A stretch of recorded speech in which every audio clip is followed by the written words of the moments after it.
একটি কবিতা আবৃত্তি করব। কবিতাটির নাম ইচ্ছামতি, লিখেছেন রবীন্দ্রনাথ ঠাকুর।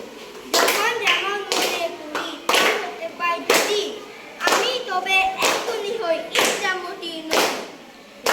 আমার দ্বারে সূর্য তার দ্বারের দ্বারে সন্ধ্যেবেলায় নামবে অন্ধকার। আমি কইব মনের কথা দরকারে হিসাবে, আরেক কথা দিনের বেলায় আরেক কথা রাতে। যখন ঘুরে ঘুরে বেড়ায় আমার গায়ের কাছে, ঠিক তখনই কান্দে যাই দূরের মাঠে।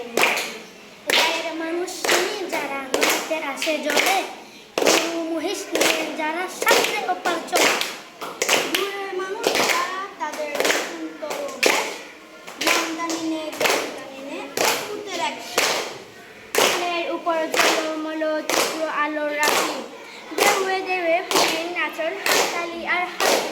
নিচের তলায় তলিয়েছে তাই গেছে গাতের দাগ, সেখানেতে কারা সবাই রয়েছে চুপচাপ। এখনই এখন মনে করছে তারা কে, আমার ভয়ে করবে কেমন তাকাতে সেই দিকে। আমার একটু বাড়ির কপাল হারিয়ে যাবে, আমি সেই কি জানি। একদারে মাঠে কাটে সবুজ বরং শুধু, একদারে বাড়ির স্বরে রক্ত করে। বেলায় যাওয়া সারা দিতাম তাদের পানি ছেড়ে দিয়ে আচমচে। খুব সুন্দর হয়েছে, সবাই জোরে তালি দাও।